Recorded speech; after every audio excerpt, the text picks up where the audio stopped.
kick us off. All right. Hi, everyone. Welcome to another episode of Let's Talk, the Post-Grad podcast. This episode, we have two guests on that are so near and dear to my heart. So I hope you guys like it. We have Carrie and Dylan. They offered a lot of, I don't even know what to call it, Whitney. Is it insight? I feel like they just really were super relatable. Like they really kept it real with us and with each other. So I feel like they definitely offered some insight and advice, but also just provided like their candid stories about what their post-grad life has been like. And that's like honestly, truly what I needed right now. So I hope it's what all of you need as well, because it was a good laugh. There's a ton of insight and advice, but like really mostly just relatable. Yeah. And that's sometimes all we need. And if you want to make a fun game out of it, take a shot or do whatever you need to do for every time Dylan says economy. Truly. Because you will have a great time watching the podcast then. Just not if you're driving. That's true. If you're driving and listening to it, don't do that. But maybe coffee. But yeah, make a drinking game out of the economy, because holy shit. He really gets it. All right, guys, enjoy. All right, everybody. Well, let's just jump right into it. So we like to ask our guests, what are you guys drinking? How's it going? We're drinking some margs over here. It's going good. Oh my god, mason jars. I'm so jealous. We're bougie. You got straws and everything. Reusable though. Love to see it. We care about ag. Wow, thank you. Ag well. I'm just kidding. I'm so jealous of the margs. It's no drink November in our household. Oh, that's a thing?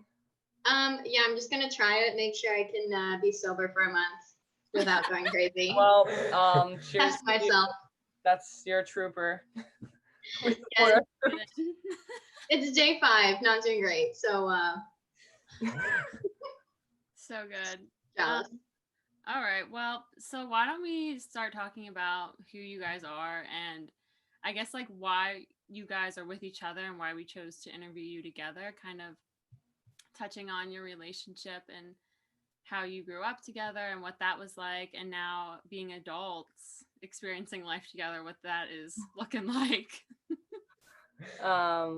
Okay, so me and Dylan met in 6th grade, and he annoyed the shit out of me. I honestly think he annoyed everyone. I mean, I was probably the same to him. She sat behind me in Miss Stephalopoulos' class and threw shit at me and kicked my chair and called me names all day, nonstop. Okay, but Dylan is like the king of name calling. Anyways, we eventually became friends, and then we just really vibed, even though at first we were kind of butting heads a lot. I think we also admired that about each other. But we've been best friends since then, and we still are like a duo, always together. We get into a lot of trouble, but we Gucci. Marriage backup plans. Our marriage backup plans. Neither of us get married by the time we're 30. It's each other. There it is. It's such like a time, like that's coming up. Listen, the world's ending, the economy's crashing. Gotta be stable. Gotta have some future plans. Oh my gosh. Jesus. No, I mean, I appreciate your guys. I feel like that's very true, Carrie, when you said that you both are very strong personalities. It is really interesting how you guys ended up together. A little too strong sometimes. A little stubborn, a little strong. Yeah, aren't you? Wait, Dylan, you're a Libra. Yeah. I'm Leo. And you're a Leo. But those are very compatible signs for like any type of relationship, like friends or... Yeah, they're best friend signs. Oh.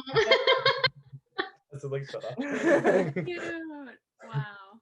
I guess maybe we should talk about post-grad stuff. And I already jumped into horoscopes. Like you can already tell this is where this pod is going. I love horoscopes, so I'm always down to talk about some energy and shit. Maybe we can talk more about them when you give viewers a better idea of who you guys are. You feel?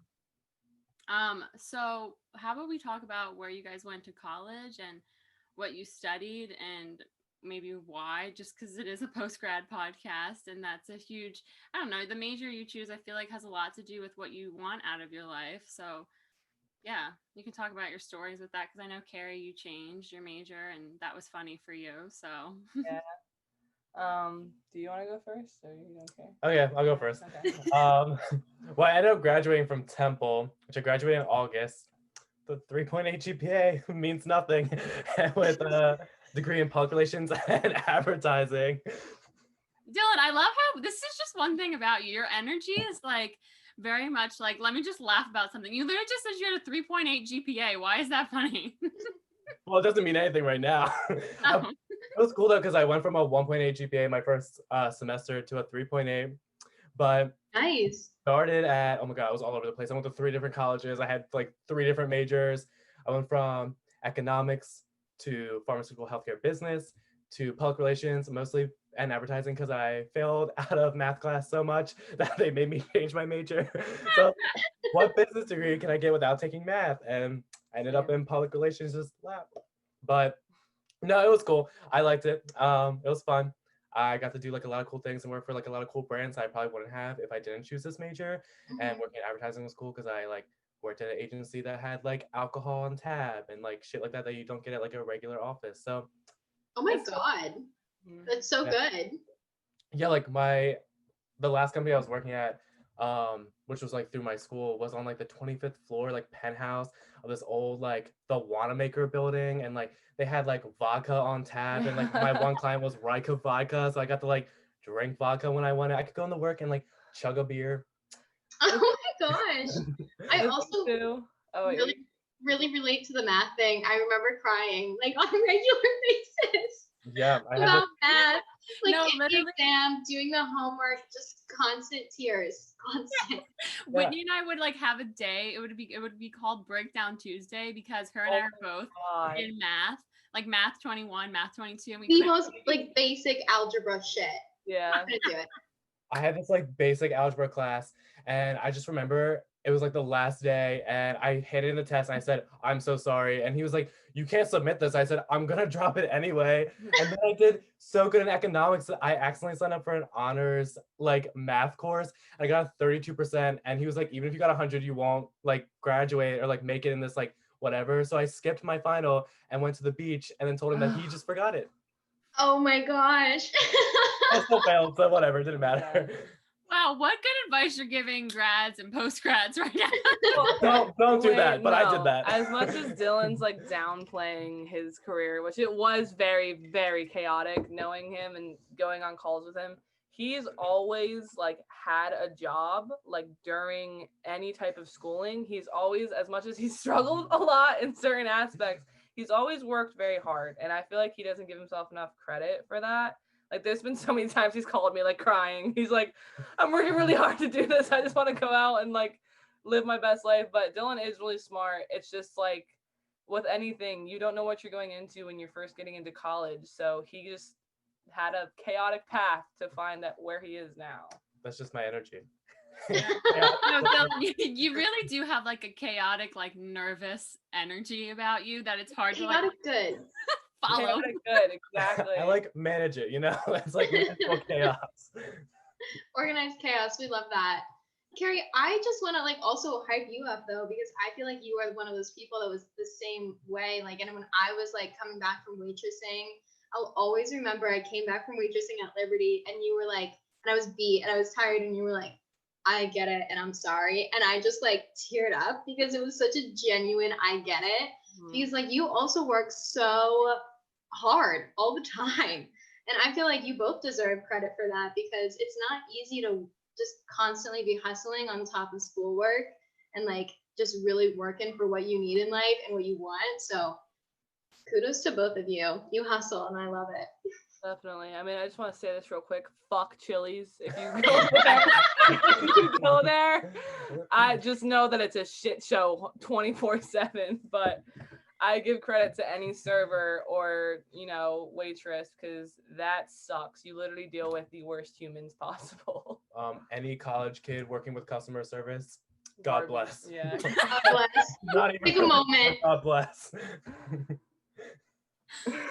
No, it's very true. I feel like you both do work really hard for what you want and need out of your life, and it's good that it teaches you how to take care of yourself. You know. Mm-hmm. Definitely.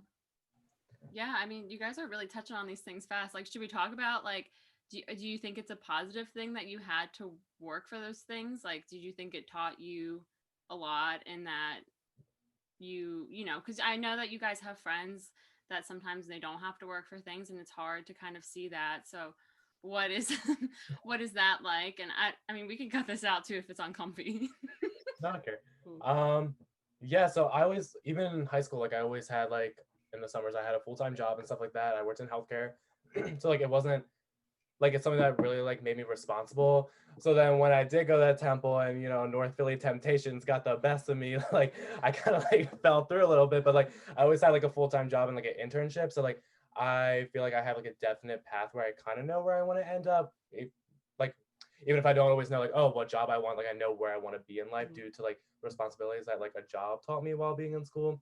And like there was times where like I was in like 28 credits of classes and like which is unheard of, and then had a full-time job and like an internship, and it was just like it was like so like such a wear down, but then like it came through in the end. So Mhm. I think that's like a good moral of the story. True change. You gotta work hard for what you get. That's very true. Carrie, what about you? Do you feel like it's something that you're happy you had to do? Um, I think I'm gonna kind of reference the last podcast I listened to with you guys with how it's something that you're very happy you did because you do appreciate what you gain from it, but I would never do it again. Like Hmm. I think it has shaped my character a lot. It helped me like because as much as I'm an outgoing person, I can still be kind of introverted at times, and serving forced me to be social. It forced me to interact with strangers, which I think is a huge skill everyone needs to have. You need to learn how to break awkward silences and to kind of just like wing conversations sometimes. Um, so I do think it was vital, like, because I also worked a bit during school with like some internships, and I think that type of hands-on experience everyone should try to get at least once. Because I know people that have never had a job. I had people that I was friends at with Penn State. They didn't work and they went right into school, and then you're gonna go right into a career. Like you're not gonna know how to handle that. You're not gonna know how to balance things or how to work with frustrating situations where you just want to scream your head off, but you got to stay calm and talk respectfully. Like, I think that's vital skills to have, even if it is very challenging. But find a happy medium because you That's don't want to true. do both. Yeah, I mean, like anything, there's a balance. There's being overworked to death, like I feel like you were, Whitney. You were just working your fucking ass off and still doing well in school, which kudos to you because I could not do that. I tried to have a job at the dining hall for like 3 months and I cried to my manager. I quit on spot because I was like, I can't handle this type of stress. Oh my gosh. Well, I feel like I appreciate that, but everyone always is like, you are so together. And I think it's just such a lie for me, not for you. Yeah, And that's okay. And that's okay. yeah, and that's totally okay. But I agree, it's beautifully challenging, as Steven from the last podcast put it, and like so grateful to have it. Yeah. But oh my God. Oh my God. Never want to do it again. Yeah, I don't want anyone to go through that with you too, Whitney. It was just a hard thing to watch too, like for as a bystander. I just remember being like, I don't know how to support her right now. Yeah. You're going through it. But that's why, Carrie, I felt like at that point in my life, I so appreciated you because you just were like, I fucking get it. And it's like, it sucks and you're good. Just keep going. Yeah. And I feel like I needed it. And that's like one of the things I'll always remember about you.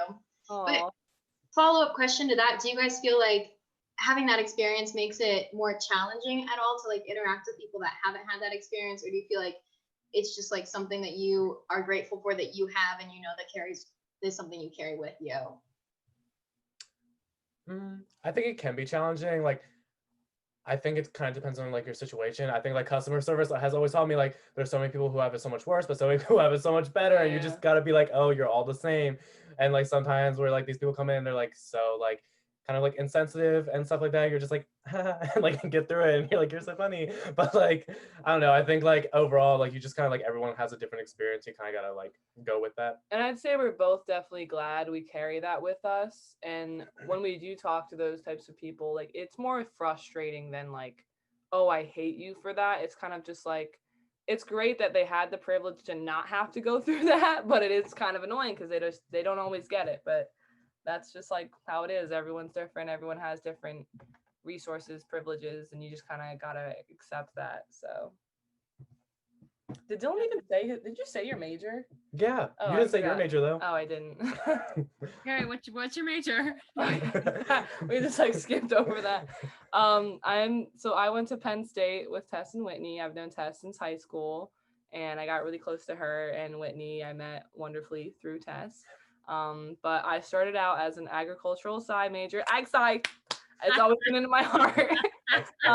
I was an ERM major, environmental resource management, and I remember I got into it because of high school. I took AP environmental. Thanks, Glenn. And you and I chose agricultural sciences for the same reason. Because he made it so interesting. Like it really got me so invested in ag and like, you know, our planet and things like that.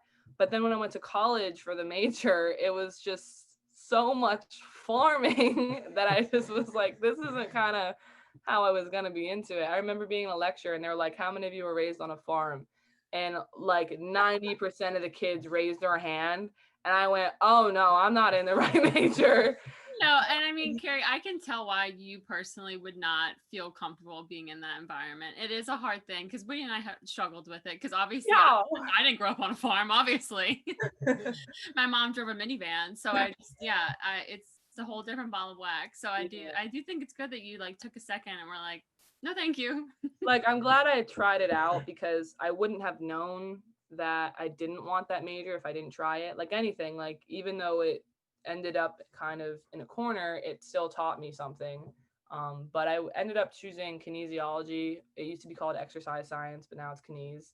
And that's because I've always been really good at like anatomy, physiology. I'm just really interested in that kind of stuff. So that's my major now that I actually stuck with. I'm still finishing off classes actually, but I'm supposed to graduate in December. So, and now I work at a cryotherapy and wellness center, like 40 minutes from my house, which isn't where I thought I was going to be, but I'm very grateful for it because I got it right before COVID and I still work there. It's a good middle ground between like the medical field, which I feel like would suck my soul out, and just athletic training, which I'm not committed enough to stay fit myself, let alone make other people fit. So it's a good middle ground, being able to help people and still apply a lot of my knowledge from my major, which I really enjoy. So yeah, do you think it's something you want to stick with even after you're done with school and see where it takes you?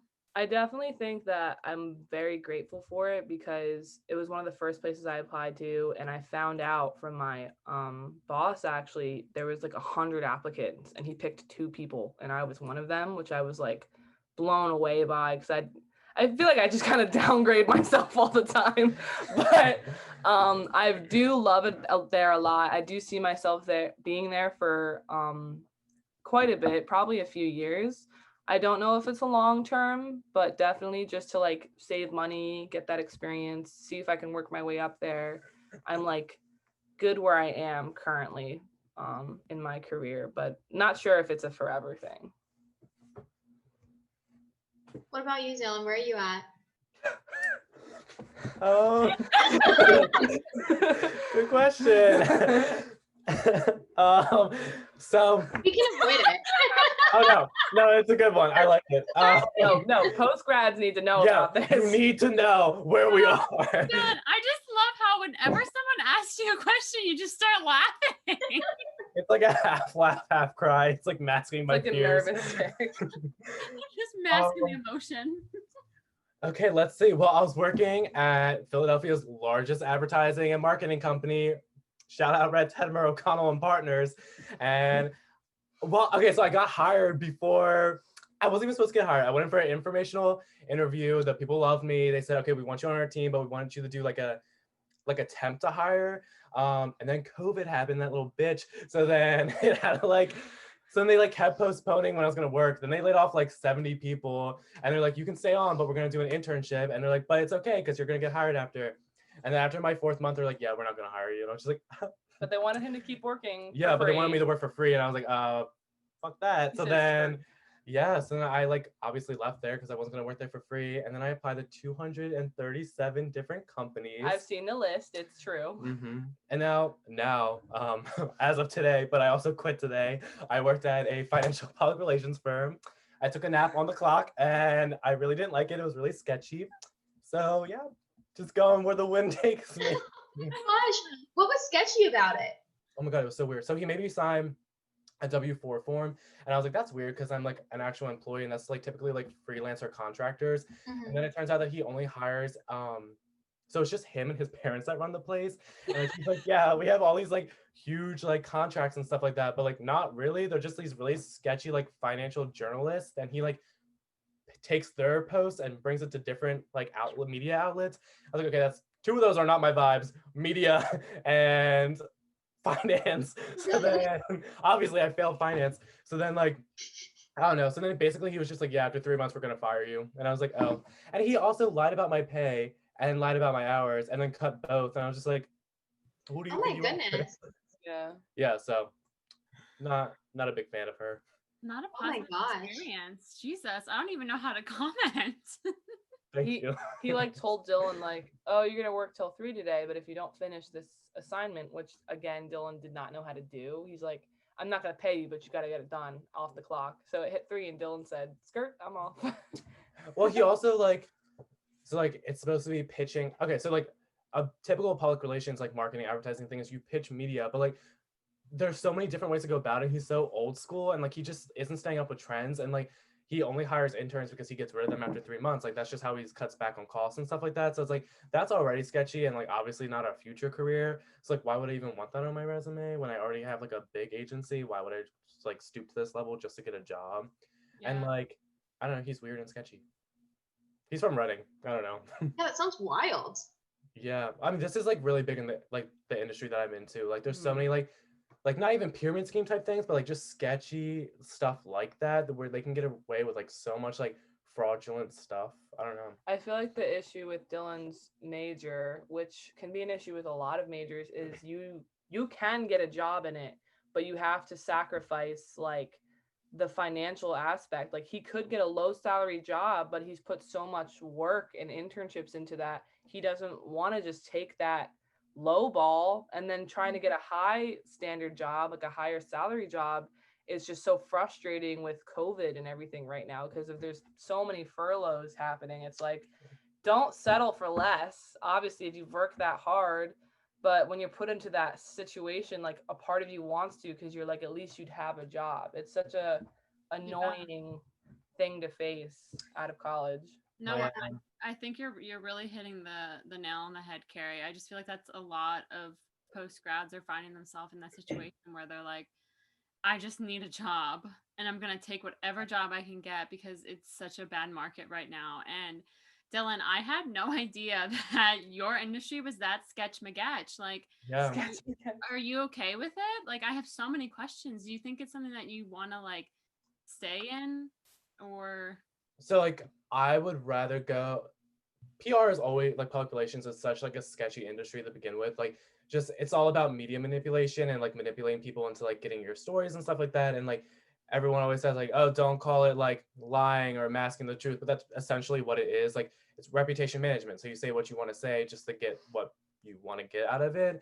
And like that's not the direction I want to go in. I want to go more towards advertising marketing because you can actually like make an impression on people. And even so, it's a job that's not sketchy. Like you're just reading data, collecting analytics, and like forging something out of that. Where like PR, like your goal is to manipulate everyone into like thinking you are something that you're not or something like that. So I want to steer away, which is why I picked up the advertising as my dual major, because I don't want to stay in PR. And I switched late, I transferred late, and then I switched my majors late. So I was like trying to get out of there as soon as possible. Those bills were racking up. So I was like, how do I like keep this major, but like not actually keep the major? Dylan has had a lifetime of experiences just changing schools. I know. I committed the 7 schools and changed schools 4 times. Yeah, he's an idiot. So He ended up being a Penn Stater. Yeah, one semester. He was a Penn Stater. He counts as an alum. Yeah. Oh my gosh. But I had this college advisor when I first went into, well, I was at Temple, but I was in Fox before I switched over to Klein. And Miss Butterfield, she told me, she's Butterfield? I swear to God, her name was Miss Butterfield. She was like the wildest spirit ever, like this old lady. And she comes in the room and she goes, you know what this is, baby? Capitalism. And she said, you know what you do in capitalism? You sell yourself for what you're worth. And then she also told us, C's get degrees, get that paper, get out. Oh my gosh, Miss Butterworth. I love her. That stuck with me so much. Like my whole college was just forged off the idea of get that paper and get out and sell yourself for your worth. No, that's very true. I remember my brother's roommate, not the one we interviewed, but a calmer version. His name was Luke. He actually said that to me. I remember when I was starting school, he was like, just remember, C's get degrees. Don't stress yourself out too much. What you want to do in your life shouldn't be hard. And I was just like, you're right, but it's just still going to be hard because math 21, 2x equals 4, can't figure that out. Bro, Also, math a 21 pandemic. killed me. I feel like the situation you're in right now, Dylan, is one that a lot of people are in. And in like, Carrie, I totally hear you. It's like the time, the energy, but also like the money that you spend on like investing in yourself. And I feel like so many entry level jobs are just pretending that you're going to live with 3 other roommates and you don't need to pay off your loans. And it's like, how do you get to a point where you're like, I paid off this money. Like I paid all this money for myself. I worked so hard and I want a job and I can't get one. I don't know. I fucked up. I think that's why we started this podcast, this post-grad life. It like college should not be the best time of your life. There should be other good things about your life. But like it's kind of fucked up the way that post-grad works out for like especially when you're in your first 6 months, super fresh. And also with people going to college more, the value of a degree is going down like every year. So I probably didn't talk about this. My goal going into my major was to be a physician's assistant. Like I was looking into PT, OT, like a lot of medical field stuff because that's what everyone did. Like they were like, Kinesi's is easier than bio. It's not as hard as pre-med. So you can kind of get away with a little bit of easier classes and still get into grad school for it. But even if I got my GPA up, which that John was tanking by like sophomore year, even if I had a 4.0 and applied to like 100 postgraduate PA schools, there was wait list for up to 2 years, usually a year or 2 years, to even get in, let alone to let you know if you were like on the waiting list. So like everyone in my major, they're like kind of fucked. Like it was either accept a lower financial salary job, like a lower grade job, or stay on the wait list and figure out what you're going to do within that time frame when your loans are going to hit, you don't have a job, and you're not even sure if you're going to get into the grad school. So I was like, I literally had to kind of go at peace with myself and be like, I'm just going to get a job that I can for now. And if I really do want to go to grad school later, I'll save up for it because this ain't it, chief. Like, this is not where I see myself. And I think like a lot of like students or recent grads who are like dealing with that situation, like, I don't know, it could be like from my point of privilege because like I could move home and I don't really have bills and stuff like that. And like I have student loan debt, but it's not super high. So like for me, it's like, sure, I don't want to take jobs that I don't think are paying me enough money. And like I'm going to keep waiting for that job to come, no matter if it takes me tomorrow, if it takes me 6 months, like I'm going to keep waiting because I don't want to like jeopardize like something in my future for something like taking something that I don't like or vice versa. Like, I don't know. But it's like, I guess my advice is just like, if something's gonna come, regardless if it's now or 5 years from now, like obviously you can't always wait, but like something good will come of it. It's just like what you have to get to that point. Mm-hmm. That's hard to get to, especially when you graduate and they send you that bill in the mail and they're like, this is what you owe, haha, see you later. And it's I know. And like they're like, no, I literally the other day I texted Whitney and I was like, Whitney, like I'm stressed out. I have my loans. I don't even know how to log, because they don't tell you like how to log into your I account know. and stuff. Oh. So like I had to sit down and go through all the loans I had to take out and like make passwords. And I was just sitting at the table like with tears in my eyes, putting in my Gmail for everything because I Right. didn't know. It's like, if you want my money that bad, you should make it easy for me to pay you back. Yeah. True. And I don't know if Penn State's the same way, but like Temple sent me this thing. They're like, oh my God, haha, LOL, here's your degree 3 months late. Also, like, here's your, they literally sent me my degree 3 months late and made me pay for it. But then they were also like, this is what you owe back in loans. And then they were like, wanted me to join the alumni thing. And they're like, okay, now pay 10% of your money to us. I was like, didn't I just pay you 90% of my income to you over this entire thing? Maybe like 120% because I have loan debt. So like, what? Like, no, I'm not gonna pay you, alumni. Temple, eat my ass. But still, Yeah. like, No, that's how Penn State was too. They were like, your first year is free, but after that, like, we expect you to be like giving money. And I was like, I need you to like get me I need a job from you. Like, I don't need to be part of your association of a bunch of other postgrads that don't have jobs. No, and literally, even when we graduated, I remember telling Whitney, I was like, why are we getting a cap and gown? Like, send me like a $20 bill in the mail. yeah. Like, I for was real. telling my mom, like, you want me to give you money? I want money. I want a refund, a rebate, something. I don't know, a return, a job, even, so I could make money. Something. Please work with me. No, you're not wrong. It's just, it's a really, right now we're just going through a lot of transition and learning. And it's just, sometimes it gets so hard. I'm getting so punchy. And I was just telling Whitney, I feel like I'm having growing pains from all of this anxiety. Like, it's like I'm back in middle school with growing pains. Like your outlook on it though, Dylan, that it's like, something good will come and it's just a matter of time. And especially with COVID happening right now and just having to like, kind of a waiting game and a painful waiting game, a super painful one. But I appreciate your like positive mindset about it, that it's something will happen and it'll work out and you've worked super hard and you deserve something good. Both of you do. So yeah, appreciate it. Well, why don't we kind of touch on, so you guys are telling us what you're doing in terms of like professional and your school and all that, but where are you right now in terms of your living situation and what has that been like? Because I know both of you were doing totally different things last year at this time, and I know it was a transition for me and Whitney and all the other guests we talked to. So what's that like for you guys? Well, we're both at home right now, which has some perks, like not have to pay rent anymore and like maybe getting more groceries paid for, things like that, kind of just to save. Personally, my family life at home isn't the best, so it's a little extra stress on me when I already work. I'm still finishing up school, even though I'm technically a post-grad and I already have a job, and I have to deal with a lot of emotional shit on top of it living at home. So I'm grateful that I still like have a home to go to, and like I do love my family.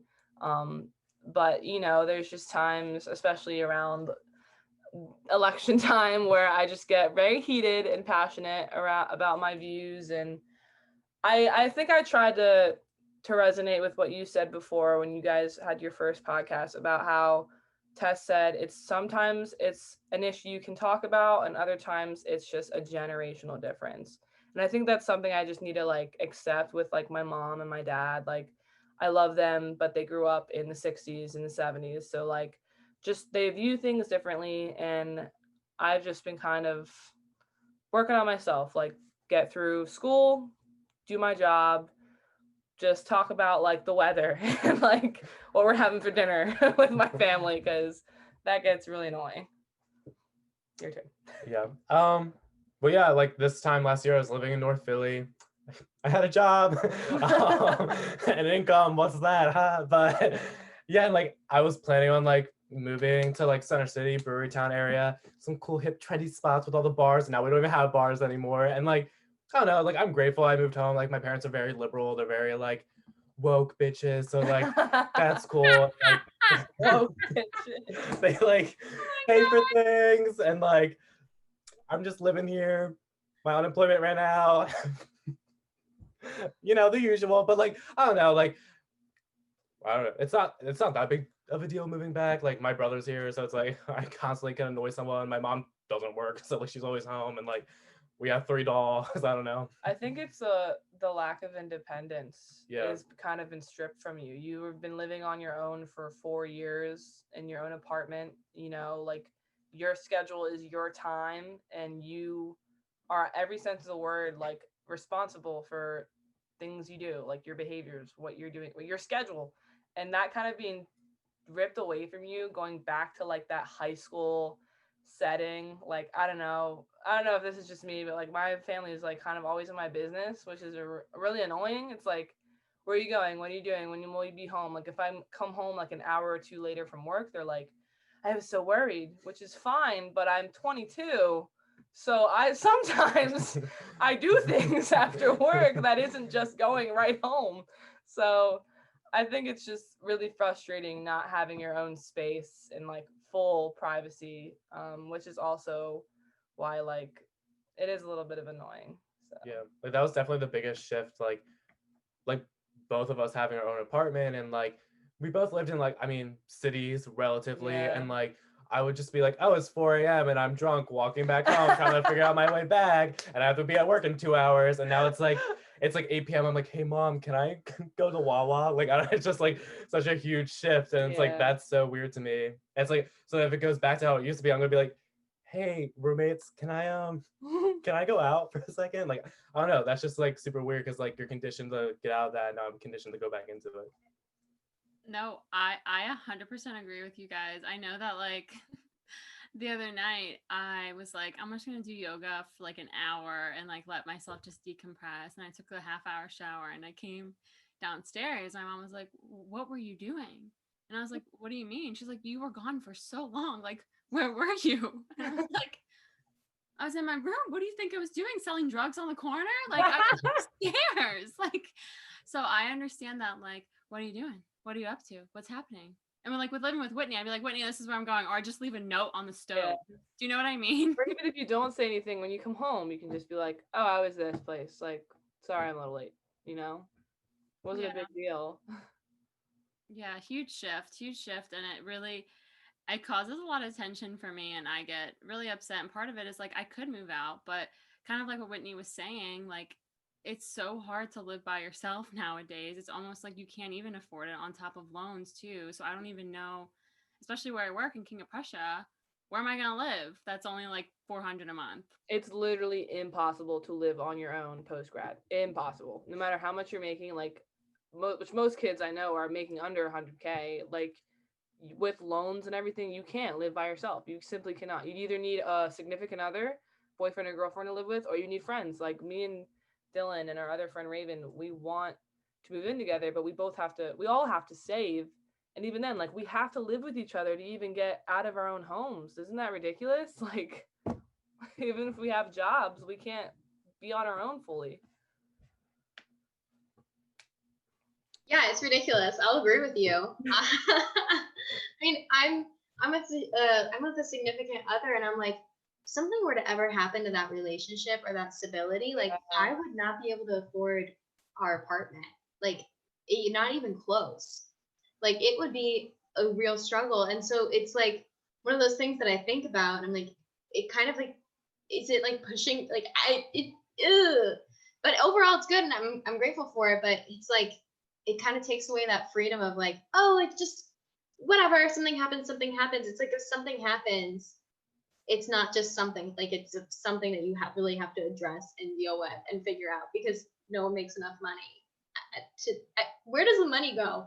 I don't know. And part of me is too, like, I know we all grew up like watching these like rom-coms where people are like living in their own like apartments in like New York City, and they're like like having a great time and like doing whatever they want to do with themselves and having guests over and having pizza nights and Chinese. And it's like, how are you affording that? Like I don't understand. The fantasy. Yeah. There was like me and 2 other people living in North Philly eating like rotten food just to stay alive. We'd be like, okay, let's not eat tonight and just take 3 shots of vodka and we'll be fine. And now it's like, how am I gonna do that after with a career? Like I can't do that. I can't be like, hey, I'm drunk. So he's like, oh shit, I gotta be responsible. but it's like rotten food and vodka, but it's like survival, like just for 3 people to live. Like what? Yeah. To share an apartment and like it's That was ridiculous. leaking water with like drug deals outside my bedroom window, and that's the best I could come up with. Like I don't know, it's just so relatable to so many people. Oh my god. It really is though. Yeah, and like when I think about the amount of money Whitney and I spent on our college apartment and what it looked like, it really just kind of honestly depresses me. Like I loved your guys' apartment, but like if you compared it to like New York or like like the Met, just the Met down the street, like across the street from you guys, entirely different vibe, and it's so sad. Like, But it's all we could afford, and it was still like bad money, ridiculous. So in post-grad, it just feels impossible because you're so used to living with roommates, and like that is what the housing prices are at right now, and that's you invest in yourself so that you don't have to live with roommates and you can have your independence. But Yeah. we're in an economic downturn. Yeah, it's in this economy. All right, well, why don't we put that one to bed and move on, because I feel like we're all just getting heated. So why don't you guys kind of talk to us about what it's been like for you with friendships and romantic relationships and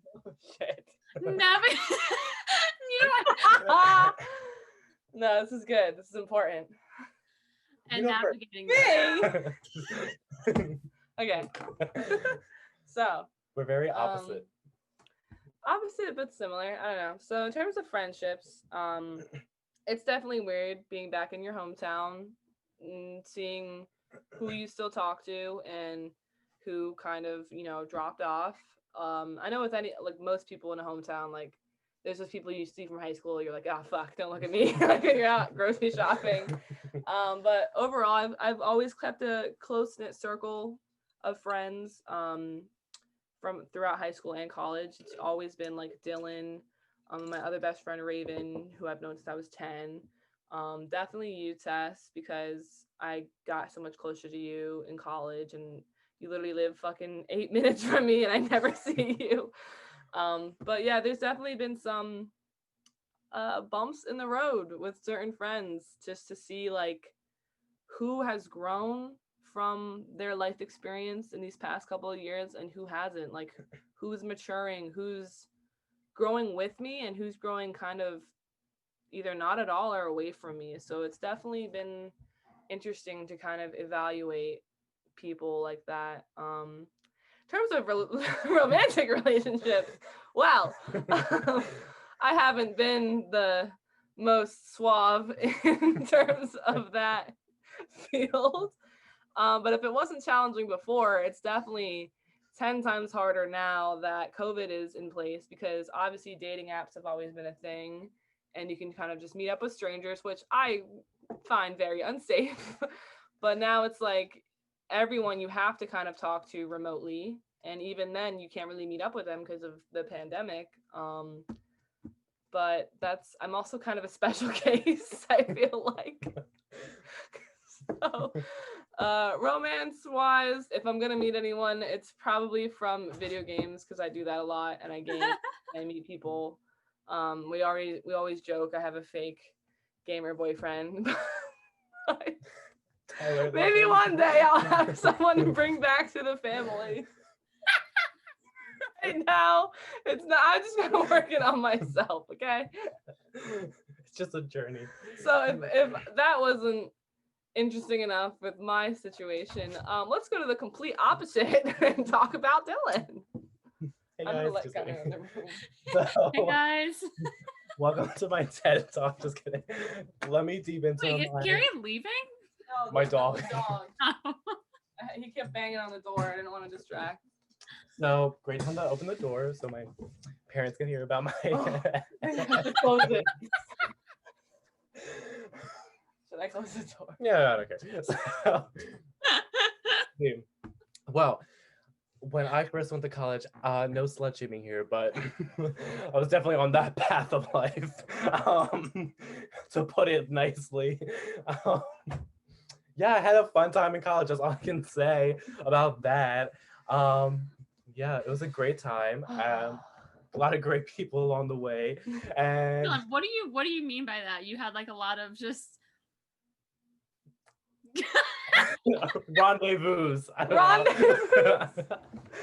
Rendezvous, I love that. Yeah, I just had some like hoe adventures, and then Egg-ho. Echo, that's me, But then, yeah, so then, like around my senior year, I met this kid who actually wasn't annoying and thought I wasn't annoying either. Who would have thought? And then, yeah, I guess That's all you need for compatibility. If you're not annoying, you can date. that's how the gay world works. It's surface level. So, yeah, I guess we date, and then. Yeah, in terms of like friendships and everything. Wait, Dylan, no, you did not talk about that enough. Oh. You want me to dive into that more? Well, I mean, I do think it's interesting that you like throughout all of college, you were just kind of hooking up and having a good time. And then towards the end, you were like, this guy actually seems kind of cool. Let me talk to him. Yeah. Okay. So like, I don't know, like I was supposed to go to Shippensburg, and then last minute I went to Monco. So I was like at home and like really didn't do anything. And like this turns into something. So then like when I went to Temple, I was like, oh my God, I have so much freedom. And like in the city, there's so many people who are like, especially like for me, like there's so many people who are like similar to me. I was just Much like, more LGBT too. yeah, like it's Philly, it's super liberal and like gay and stuff. So it's like there's so many people like me. I was just like, yeah, let's hook up all the time. And then yeah, I just remember this kid. I was like, another hookup. And then he like came over. I was like, wait, this kid's like super cool. And then like we just like talked for a while. It was like literally a year we talked. And you know me, those Gen Z anxieties. And I was just like, just kept talking to this kid. And then he was just like, yeah, like I just ended up. I was like, oh wait, this is cool. Like I actually like not being a hoe. The way I explained this.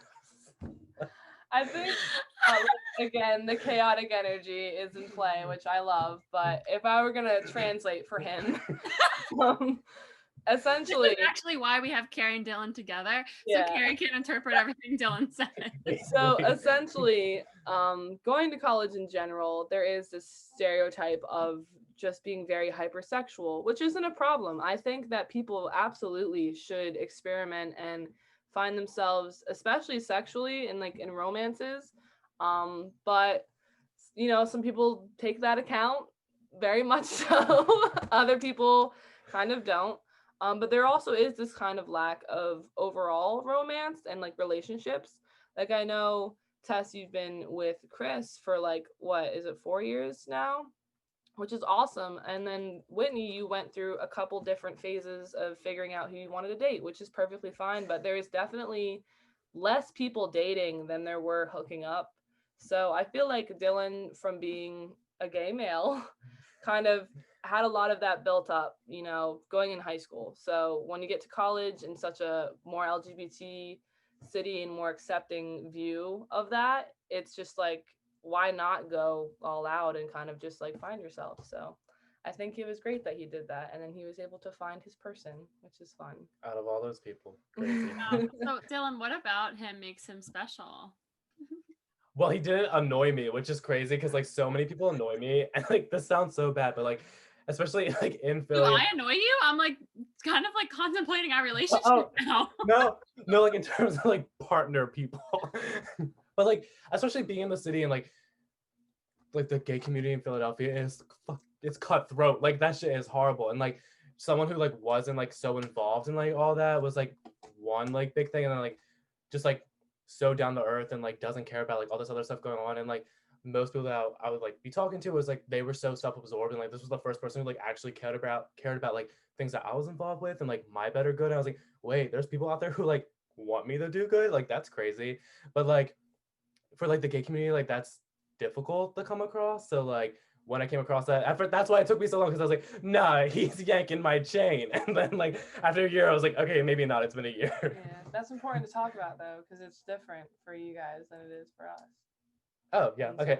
So like, I get so I don't. It was just like it's really challenging for like, especially like someone who like I grew up in the suburbs, and like I live in the woods out in the suburbs. Like there's no one around me, so like my friends don't even know how to get to my house. So like it was like super difficult to like I don't know, and like in high school and everything, and then being here like my first like year of school, and then going to the city and like being immersed in that, and then you have to like navigate that while you're navigating school and work and everything else.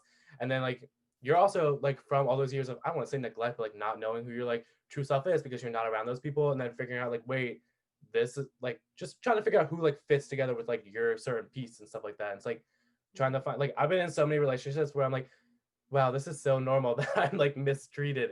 And you find someone, you're like, wait, that's so not normal that someone's so normal. You know what I mean? Carrie's like, shut up. This That's not abuse. Well, I feel like so many people go through that. Like they don't know. Yeah, like, of course. I mean, you like some of our friends too, like who aren't gay. Like you look at them and they're like, he only hits me a little bit. And it's like, that's not normal. Like, I don't know. And it's like, that's just not normal. Like, until you find someone who like makes you realize that's not normal, you're like, oh wow, I dealt with that for so long. Crazy. And same thing with friendships, to go into that. Like, That's true. yeah, like when I was in high school, I was like, I need as many friends as possible. Like, I don't care like what their beliefs are. Like, I just want to be surrounded by people. And like my first like year or so, like in college, was the same thing. And then like going to like my junior senior year, I was like, wait, I kind of don't need all these people around. Like, I like the like, so like I have my friends from like Temple who I'm friends with, and my friends from like home who I'll like always be friends with. And like as you get older, you kind of see like where you align with your other friends. So that's like, that was so scary. Did you see that? I just saw that. That was so weird. Whitney, what? Oh my god, for those of you that are listening on Spotify, I don't think any of us That's a see little it. scary. Whitney just basically turned into like a demon for a second. Like the screen went black and you just saw like a Smeagol looking girl. I was like, am I drunk or? That mark is hitting. No, I'm sorry. I thought I needed to go check on the dog. And I was like, I'll just turn my video off really quickly and I'll just run and go. And then I was like, that looks ridiculous. I can't do that right now. And then I turned it right back on. And then it was just like my white face and the black light behind me. It was terrifying. Oh, good. Sorry. Please continue though. I think you're really on a good path. Thanks. Sorry, the demon scared me. Yeah, so like just with friendships, like getting older and stuff, you kind of like start seeing like who aligns with you and like who doesn't. And like, I'm sorry, but with this political debate, not even trying to get political, but you kind of see like who supports your beliefs, like me being gay, like my friends being women and stuff like that, like who aligns with that, who doesn't, who's looking out for like their own benefit and looking out for the greater good of everyone else. And I think like graduating kind of showed me that, but then really like coming like to this season, like November and everything like that, like it really showed like who like true people are and like who's going to be there for you no matter what, who isn't. Period. As it should. As you should. No, I think that that's very true, Dylan. And for relationships too, like you said, going back to kind of like Karen was like, and that's on abuse. And it's true. I do think like, I heard that. I did hear that. I'm not gonna cut that out because it's true. I do think like it takes a while to know what relationships and friendships you want. It's a hard thing to understand. And like you said, Dylan, and throughout college, you become friends with people. And then when you graduate, it's a totally different group of people. Mm-hmm. And I know I was the same way freshman year when I went to school. I was like, I'm going to try to make as much friends as I can because that's what college is about, right? No, that's not what it's about. I mean, kind of, but not when you get lost in the sauce and you become friends with people that treat you like garbage and just want to talk to you about boys. Ooh. And like, yeah, it's friendships and relationships, like it all goes the same way. Like you deal with so much, and then once you're like out of that and like you might be in like something healthy, like with your friendship, with your relationship, and you see like, wait, that's not normal. Like, but like no one knows that's abuse while you're going through it, and like maybe it's not, maybe it's just not healthy, but like either way, like once you remove yourself from the situation, you're like, oh wow, that's crazy. Yeah. I also feel like it kind of sucks because I feel like almost being in like abusive relationships and friendships, I feel like it almost is normal, but it's not healthy. And people are like, and that's why it takes so long for us to be like, oh, this isn't normal, but really it's just not healthy. But everybody is like acting like it is because that's what we like. I would say I probably had like 3 or 4 really horrible relationships before being like, oh, this is good. And I just am like, is it normal? Like, is it the standard to just treat people like shit? And it just takes us a minute to find good pockets of people that are healthy.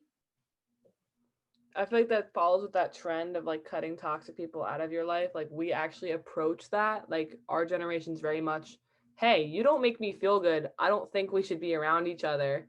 While other ones are kind of like, yeah, life's shitty and you deal with it. It's like, it doesn't have to be if you just figure out the right people to surround yourself with. No, and also Whitney, like going off of what you were saying, I do also feel like sometimes it is a necessity. Like this is gonna sound really sad, but sometimes I feel like it is a necessity to have friends that aren't good and relationships that aren't good because it helps you to be good and to be better and to know. And I'm gonna get emotional because it's so hard. You have to really experience adversity to be a better person. I think that's why True. Dylan and Carrie, you're talking about these friends that you have and these other relationships and whatever that's going on in your life. It's hard because you're like, you don't know what adversity is and I do, so I'm leaving. Exactly, yeah. And like same like Nick, my boyfriend, like whenever like I was in previous like relationships, I would always like simple things like I'd be like, hey, oh my god, this is something that's going on in my life, and they would just be like, oh, okay, or like, well, my life is harder. It's like I could be like, yo, Nick, this is what's going on. And he'd be like, cool, so like this is how you get through this and stuff like that. And like it's like something you see in like a friendship that like you cherish, but then you can like take that to a different level. And it's like, wow, Romantic that's like level. crazy that like normal people experience that. It's like how insane. Who would have thought? Like his boyfriend will do basic things like be like, oh, I got you a coffee because you've had a rough day, or like something simple like just giving him something, and Dylan's like, oh my god, he gave me things, wow. I'm like, how do I owe you back? It's so sad that like basic human kindness is a standard. It shouldn't have to be, you know. Oh, I don't know, Whitney, did you want to say something? I feel like you're getting ready. No, you're good, Jess. No, I do think that's really true. I feel like whenever someone does something nice for me, I'm like, oh my god, like Whitney bought me Chick-fil-A the other day and I was like, I do not deserve her. Like she I saw that. That was so deserves cute. so much better than me. I'm a piece of garbage. That's like the biggest like thought that goes through your, like I always think the same thing. I'm like, oh my god, like you held the door open for me, like oh my god, throw me in the trash, please. Like So I am not bad. worth it. I'm not on that level. It's like little things. Yeah, and I wonder how like we got there, but I feel like that's a whole other thing. That's another conversation. I can't even dive into that right now. I guess like follow-up question to that, what do either of you, it seems like you've gone through this process with toxic friendships or relationships in your life, and what advice do you have for like other post-grads that are trying to navigate that now, that might have moved back home and are trying to navigate those friendships or relationships that like, it seems like you got it a little bit and you're figuring it out, so what's your advice? I would say it's kind of hard, definitely, because everyone's different, but there's a point where it's kind of like being in an unhealthy relationship where you only think of the good times. You're only thinking of the good memories or the laughs and stuff, and you don't think about how many bad times you've had. So maybe just kind of remind yourself like that still is like a grateful relationship you had, but that chapter can close, you know, that's chapter been finished, and take what you can from it, but don't be fearful of letting it go, you know, don't be fearful of new relationships you may make, whether they're romantic or friendships, because they may be even better than you ever would have realized if you didn't give them a chance, you know, because you're holding on so much to what things used to be like. So accept change, you know, accept change. Yeah, I heard this quote the other day that was like, don't be afraid to break your own heart, which is like so dumb. But it's also like just don't be afraid to be like, this isn't good for me and it's gonna be really painful, but I know that I'll like come back for a better person. So I feel like that's like in line with what you're saying. The corniest quotes are always usually the truest, honestly. There's a quote right there. Validating. You want to say anything about it? Yeah, I guess like the biggest thing is like for myself and like everyone settles at some point, and like you don't have to settle. And I think like sometimes you don't even know you're doing it, but like once you realize like, oh, like I've grown past this, or like I think it's not even like I'm better than you, but like we're on two different levels with where we are. Like you don't have to stay there just for the comfort and convenience of it. Like you can go past that and you don't have to settle for everything. Like with relationships, with friendships, it's all the same thing. Like you have to be with people who are incompatible with you, and like there might be people who are like fun to hang out with, but they're not your vibe. And like vibe check, gotta get those vibe checks. Like whoever vibes with you is like who you're gonna be with, whether it's a relationship or a friendship. And like once you find that and like match that, like you don't really need to settle for other friends, because like it's better to have 2 close friends than 1,000 like acquaintances. True. And relationships. No, that's very true. Thanks, guys. That's actually really good advice. I think, especially now during Rona season, it's important to keep in mind about those relationships because it's like, if people really care about you, they are going to have to make an effort to reach out to you because it's hard now to see people and have those connections. So definitely do those vibe checks, but also it's hard to know. I feel like I have friends in my life that I'm like, how do I even do a vibe check with them? Do you know what I mean? Yeah, true. But that's, I think, the whole process of post grad and life and learning who you want while you're navigating this time. And yeah. So I have like a question about future plans. I mean, I don't know if that's gonna like scare you guys and put you into like trauma mode. But if you do you know what you want out of your like where you're at right now and what you're looking ahead to? You wanna go first? If not, that's also okay because like this is just brainstorming. We're just talking. Whitney's a He just went to the link. For me, obviously, like I said, I can see myself staying at my current job for a bit, kind of like saving up money, see how good I feel there for maybe a few years. If I can move up, that'd be great, make more money and be more secure. But also kind of figuring out anything else I can do that's like using a lot of my passions. Like for you guys, I honestly think this podcast is awesome and it's so good that you guys are actually actively doing it because so many people talk about I want to be TikTok famous, I want to be a YouTuber, I want to make podcasts, but they don't do anything towards it and you guys actually are. So I've been just like posting a lot more on TikTok or like yeah, honestly, wait, Carrie has like over what 105K followers. yeah, 105,000 followers, which is crazy. Quick pause too. Carrie does a lot of things with like health and shit like that, but like she never acknowledges her creative side, and like she's always been so creative, like with her graphics on like Redbubble and like go check out her Redbubble and her TikToks where she does like go check out her TikToks. Adriel. She was like making it through college there was because of her artwork. And like that's such a Team and Whitney.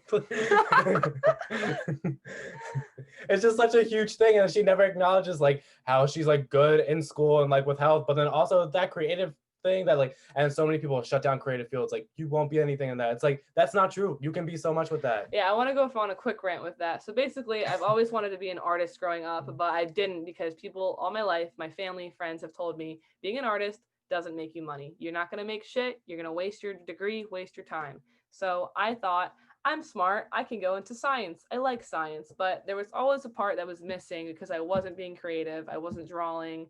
So in college, I started my own Redbubble, which if you don't know, it's just where artists can kind of post designs and make money off of it. Well, I actually made so much, I could pay my rent with it. And I got through college from my art. And my parents even said they were proud because they didn't think art would get me anywhere. And I kind of already proved to them it could in some ways. So that's probably another thing we could touch on with post-grad.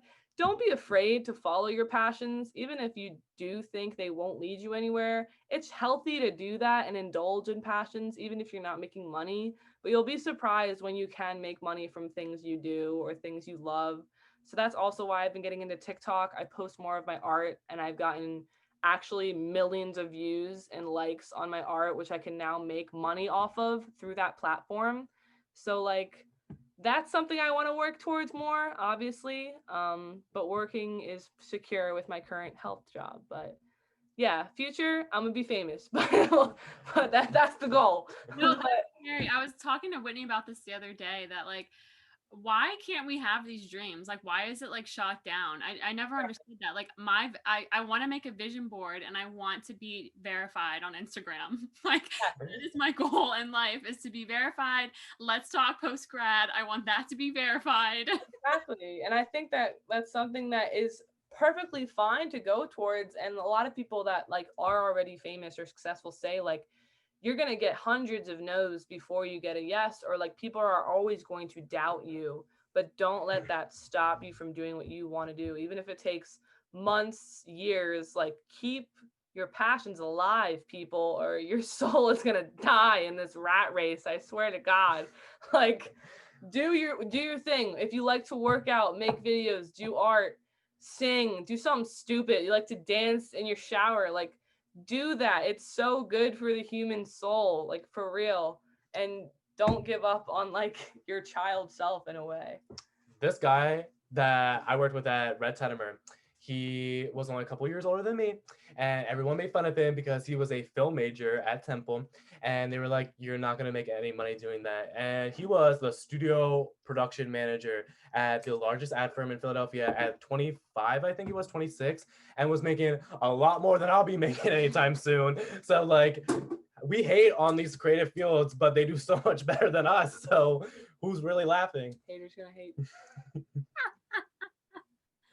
No, there is so much truth in what you guys are saying, and I do think it's so important for post-grads to hear, because I just feel like my creative juices, especially with I love my job, and I think it's aligned with what I like, what Carrie's saying. I do think it's aligned with what I do, and I'm very grateful for it. But some days I literally feel like Squidward when he moves to that complex. Yes, the montage.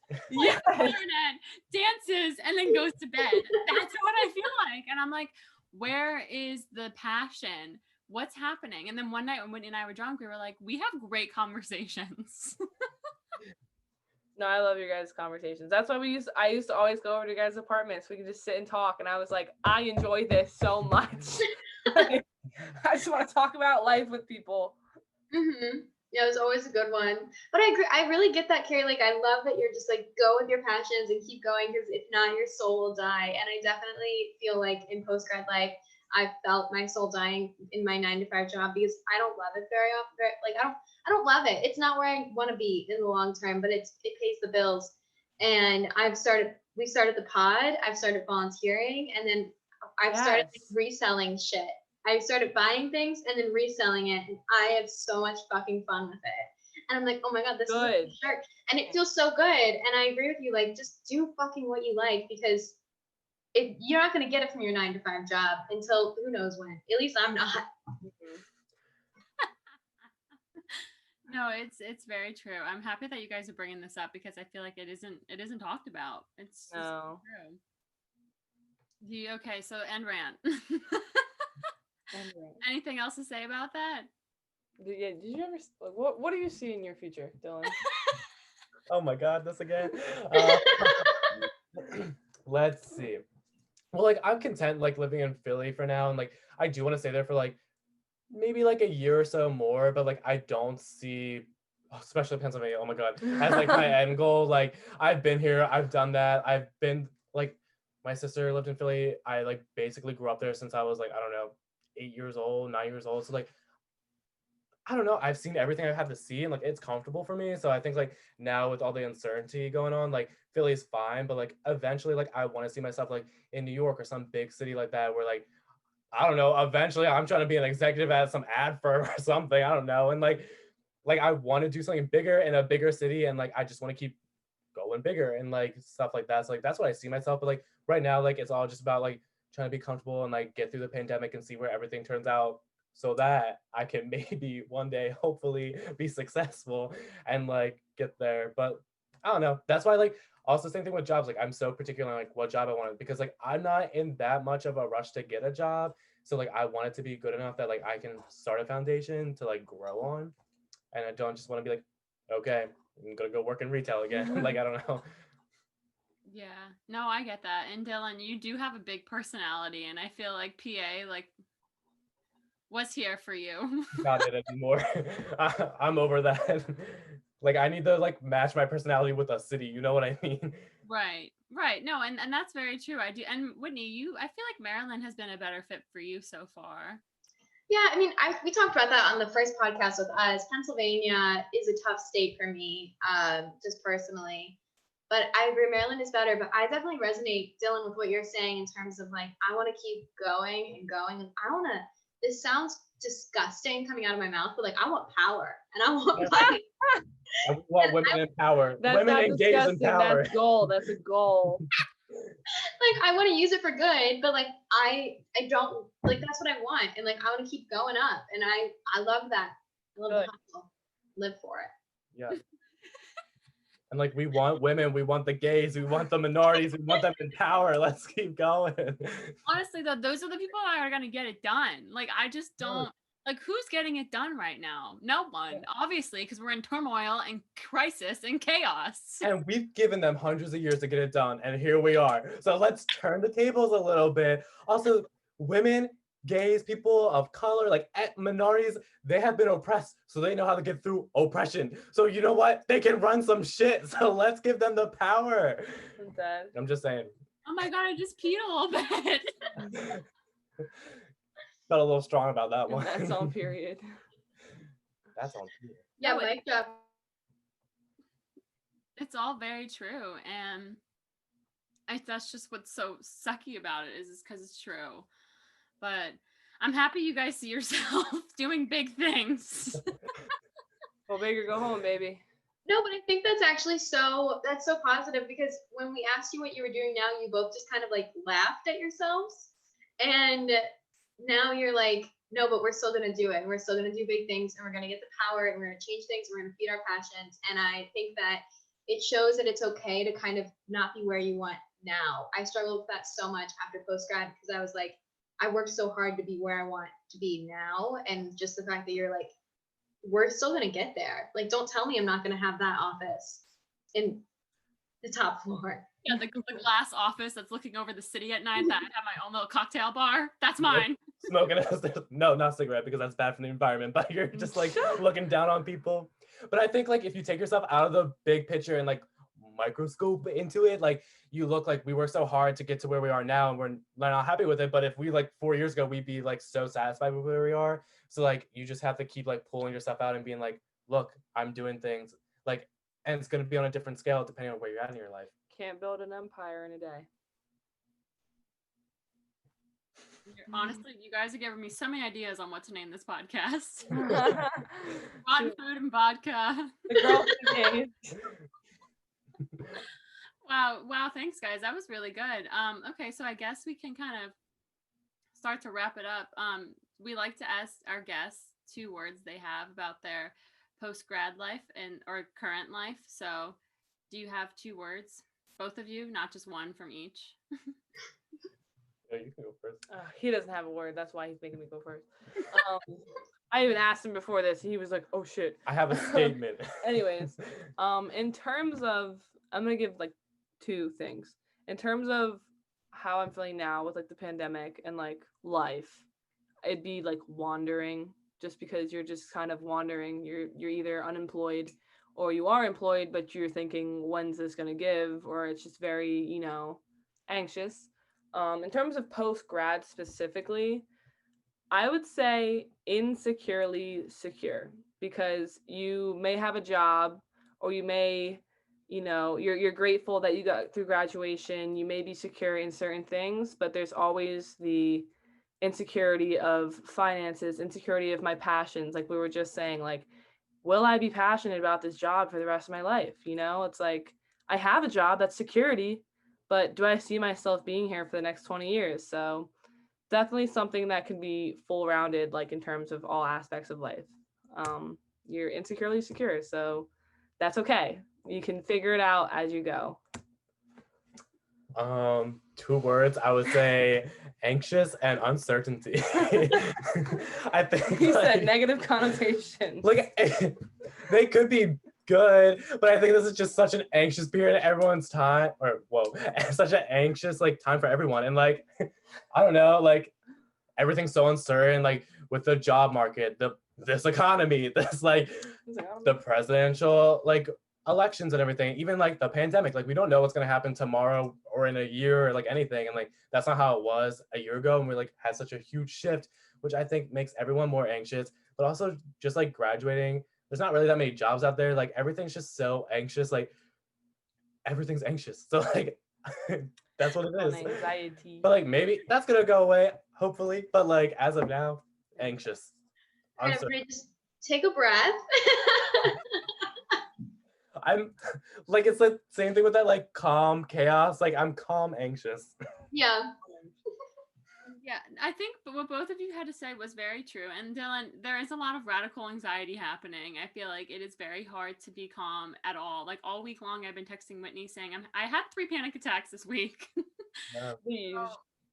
It makes sense. And Carrie, I feel like insecurely secure, that is literally how I'm feeling right now. And that tugged on my heartstrings because I do feel secure because of, like you said, I'm not paying rent, I'm not paying for some groceries, but at the same time, I'm like, am I gonna ever live with my boyfriend? Is he ever gonna get a job? Am I ever gonna be happy?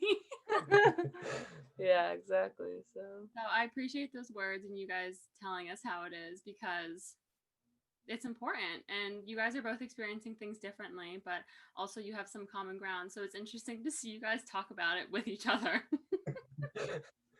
There's a lot of bold thoughts in there. yeah, a lot of things happening. No, it's fine, it's all good. Do you have anything else you want to add before we wrap up? Any questions or comments? Post-grad sucks, and that's okay.